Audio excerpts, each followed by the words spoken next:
ياسين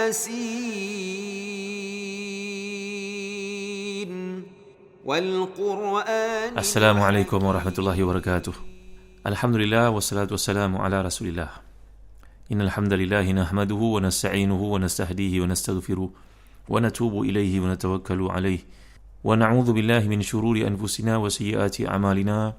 May yahdihillahu fala mudilla lahu wa may yudlil fala hadiya lahu. Allahumma salli wa sallim wa barik ala Muhammad wa ala ali Muhammad kama sallaita wa sallamta wa barakta ala Ibrahim wa ala ali Ibrahim fil alamin innaka Hamidum Majid. Amma ba'd. Kita masih lagi bincangkan ayat-ayat ke-13 hingga ke-17 surah Yasin, iaitu firman Allah SWT, A'udzu billahi minasyaitonir rajim.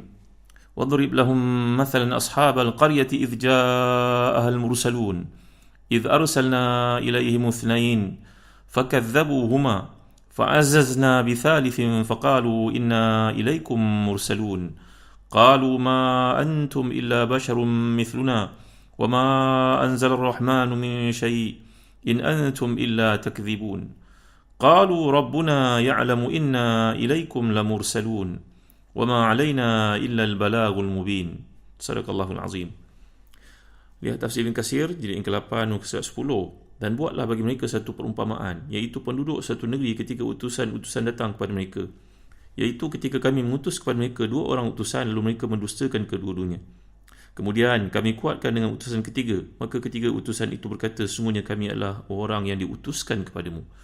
Mereka menjawab, kamu tidak lain hanyalah manusia seperti kami, dan Allah yang Maha Pemurah tidak menurunkan seorang pun. Kamu tidak lain hanyalah pendusta belaka. Mereka berkata, Tuhan kami lebih mengetahui bahawa sungguhnya kami adalah orang yang diutuskan kepada kamu. Dan kewajiban kami tidak lain hanyalah menyampaikan berita dengan jelas. Jadi Allah SWT mengingatkan, buatlah wahai Muhammad kepada kaummu yang mendustakan itu satu perumpamaan, persamaan kamu dengan mereka, iaitu kamu ni semua kaum Quraisy yang aku diutuskan Allah kepada kamu menolak sebagaimana penduduk Ashabul Qaryah. Ibn Ishaq meriwayatkan daripada Ibn Abbas radhiyallahu anhuma, Ka'bul Ahbar, Wahab bin Munabbih, mereka itu berkata tempat namanya Antakiyah. Rajanya penyembah berhala, lalu Allah utuskan kepada mereka 3 orang rasul. Ini ada perbezaan pendapat para ahli tafsir. Adakah mereka itu Nabi ataupun mereka hanyalah merupakan utusan-utusan Nabi Isa. Dan telah saya huraikan kepada tuan-tuan bahawa disebut tentang jarak usia di antara Nabi-Nabi yang diutuskan oleh Allah Subhanahu Wa Taala. Ini adalah perkara yang disebut oleh Al-Imam As-Suyuti dalam kitabnya Ad-Durrul Mansur, bahawa Musa bin Imran AS antara baginda dengan Nabi Isa itu 1900 tahun, dan diutuskan 1000 orang Nabi, di antara tempoh 2 orang ini iaitu Musa dan juga Isa. Kemudian di antara Nabi Isa dan Nabi Muhammad SAW 569 tahun, dan di situ ada Nabi-Nabi yang diutuskan, dan saya ada cerita tentang Nabi Daniel sebagai contohnya. Jadi adakah mereka itu Nabi atau mereka merupakan utusan Nabi? Ada perbezaan pendapat para ulama di situ. Namun tidak pula kita menghuraikan lebih lanjut. Jadi mereka ni telah pun diutuskan kepada penduduk dikatakan Antakya atau mana tempat sekalipun, sehingga ada setengah ahli tafsir mengatakan dia merupakan Pompei, tempat yang terdapat di Itali itu, yang menunjukkan adanya gempa bumi di situ, lalu tempat tersebut dihancurkan oleh Allah Subhanahu Wa Taala. Sampai ke hari ini kalau mereka pergi ke sana boleh melihat kesan bagaimana manusia berada dalam situasi ketika itu sedang berpesta dalam bagai-bagai bentuknya. Tentu tuan-tuan ada melihat ataupun membaca tentangnya. Jadi kata setengah di tafsir itu merupakan tempat yang terletak di sana, di Eropah itu, kerana setiap tempat ini pernah diutuskan Nabi-Nabi dan juga Rasul-Rasul seperti yang telah kita pelajari sebelum ini. Jadi Allah menjelaskan, idh arsalna ilaihim ithnain fakadzabuhuma, kami utuskan kepada mereka 2 utusan, lalu mereka mendustakan kedua-duanya. Kami memperkuatkan, fa'azzazna bithalith, kami hantar pula yang ketiga, iaitu kami perkuatkan, dokong dakwah mereka lagi dengan utusan yang ketiga. Faqalu inna ilaikum lamursalun, maka ketiga-tiganya berkata kepada penduduk kota itu, sungguhnya kami adalah orang yang diutuskan kepadamu. Ini satu uslub dalam bahasa Arab. Kalau seseorang mengatakan Zaidun qaimun, contohnya Zaidun beri, Zaid ataupun Zaidun karimun, Zaid seorang yang mulia. Kalau ditambah lagi inna Zaidan karimun, tapi kalau ditambah lagi satu, Inna Zaidan lakarimun. Ini tuan-tuan dimuliakan sekalian, dalam ilmu balaghah kalau kita belajar bahasa Arab ini ada berbagai-bagai pendekatan. Ada bersifat khabarinya, ada bersifat ingkarinya, ada bersifat talabinya. Maka ini satu keindahan min muhasinat. Antara penggunaan bahasa Arab itu ada perbezaan. Bila orang mengatakan sama saja maksudnya. Zaidun karim dengan inna Zaidan karimun, inna Zaidan la karimun. Ini sama saja pada mereka. Tapi kalau kita mempelajari aspek balaghah, maka kita akan lihat perbezaan yang terdapat dalam konteks ayat-ayat yang digunakan oleh Allah Subhanahu Wa Taala. Jadi bila kita lihat ayat ini, inna ilaikum mursalun. Jadi ini satu bentuk. Kemudian inna ilaikum la mursalun. Tengok. Yang pertama ifja'ahal mursalun. Yang kedua inna ilaikum mursalun. Yang ketiga inna ilaikum la mursalun. Berbeza ni tuan-tuan. Dia suruh bahasa Arab beza. Yang pertama kalau ifja'ahal mursalun, datang utusan, itu satu uslub, satu gaya bahasa yang bersifat pemberitahuan, ayat kenyataan. Tapi kalau sebut inna ilaikum mursalun, sesungguhnya kami ini diutuskan oleh Allah, ini dah ada penguatan namanya. Datang yang ketiga, inna ilaikum la mursalun, maka dah masuk lam di sini, maka ia merupakan satu bab taukid, yang berarti bila ada penentangan, bila ada pengingkaran, maka datang uslub yang ketiga. Maknanya gaya bahasa yang dipanggil dalam bahasa Arab uslub ini pun memberi kepada kita input dari sudut makna. Ini yang telah saya terangkan kepada tuan-tuan dari sudut bahasa Arab. Kekuatan yang daripada bahasa Al-Quran ini, bahawa antara mahasin at-tanzil karim, balaghatuhul khariqah, antara gaya bahasa Al-Quran, mukjizat Al-Quran ini, satu daripada pendekatan lughawinya. Ada bab yang dijadikan sebagai ijaz. Ijaz ni makna diringkaskan. Ada bab dipanggil itnab, makna dipanjangkan cerita tersebut. Jadi dalam kes ini, dua orang Nabi ataupun dua orang utusan ini datang kepada tempat, baik Antakya ataupun kawasan lain seperti disebut oleh para ulama tafsir dalam geografi Al-Quran, kajian mereka. Namanya Saduk, Shalom, ada yang mengatakan demikian seperti disebut oleh Ibn Kathir daripada Ibn Jarir Tabari. Maka dua orang ini berdakwah, mereka mendapat penentangan, mereka telah pun ditangkap. Kisah ini tidak disebut, tapi kita dapat faham daripada siyaqul ayat. Siyaq mana konteks ayat ini, nanti akhirnya kita akan lihat hukuman menandakan di situ ada peristiwa yang berlaku yang tidak disebut oleh Allah SWT. Bagi orang beriman, bagi orang baca Al-Quran, interaksi yang sihat dengan Al-Quran akan membantu dia untuk faham adanya perkara-perkara yang tidak dinyatakan oleh Allah di sebalik ayat ini yang ringkas ini sebenarnya.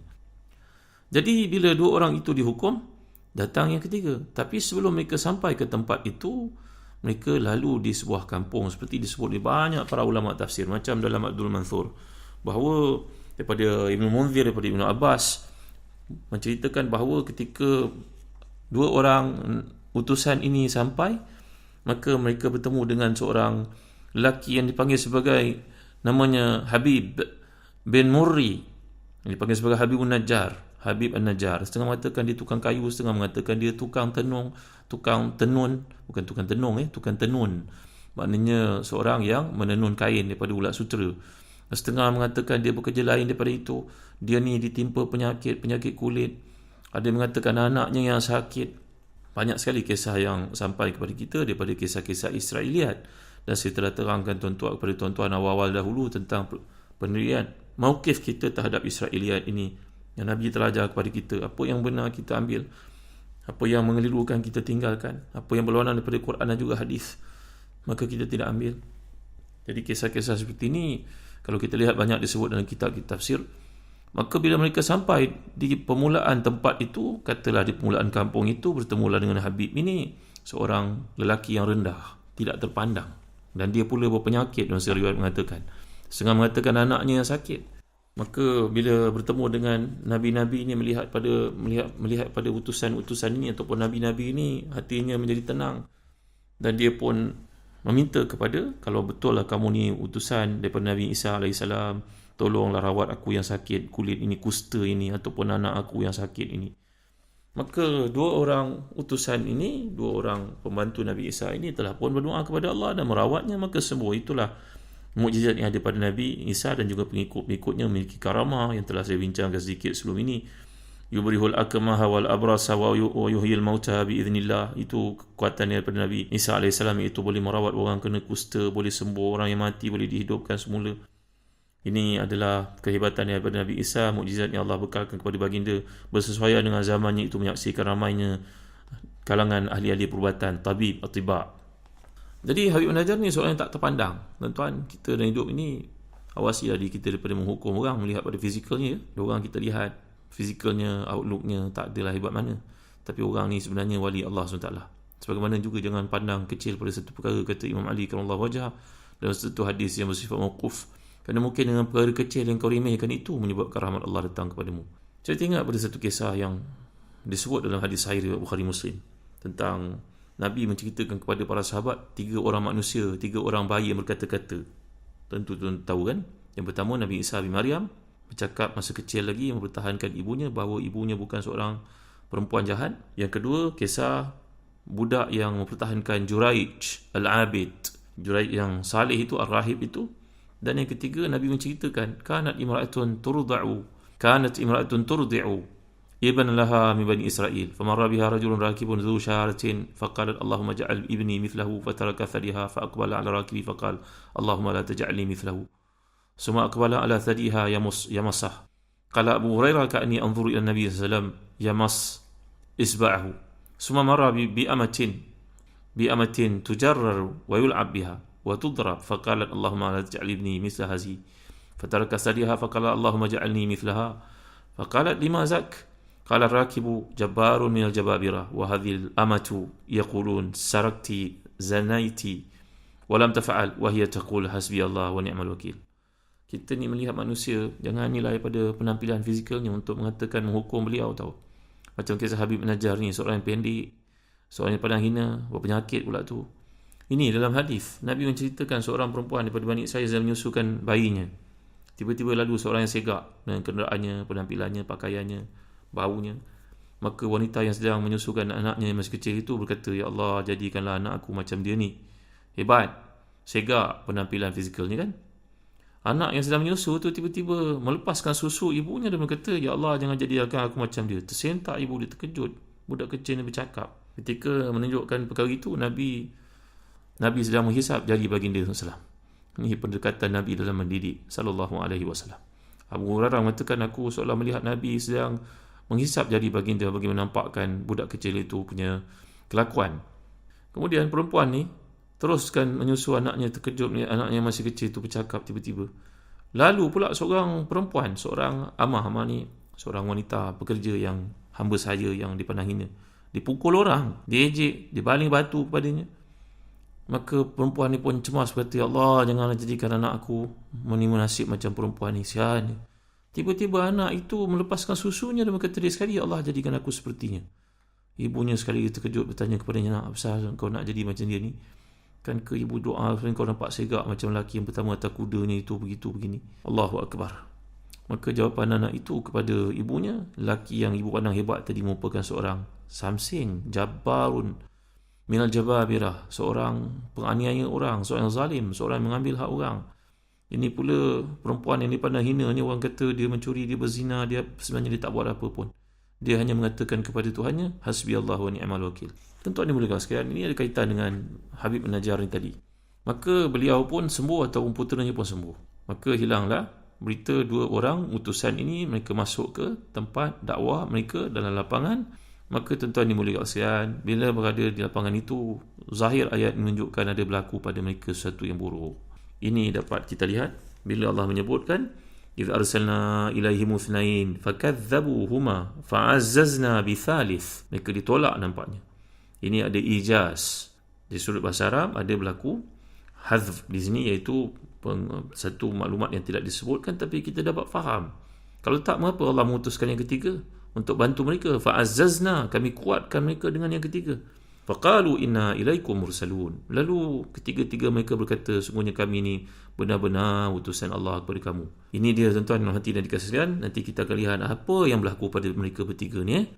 Dan apa pula yang menimpa Habib An-Najjar. Mengapa kisah beliau ni hilang? Kita akan lihat beliau muncul dalam ayat berikutnya yang menggambarkan tentang hukuman ditimpakan kepada mereka seperti disebut dalam kitab-kitab tafsir. Contohnya Durrul Mansur, bahawa digali parit untuk mereka. Allah, kejamnya mereka ini. Nanti kita akan lihat dan kuliah akan datang. Wallahu a'lam wa sallallahu ala sayyidina Muhammad wa ala alihi wa sahbihi wa baraka wasallam. Walhamdulillahi rabbil alamin. Wa barakallahu fikum. Wassalamu alaikum warahmatullahi wabarakatuh.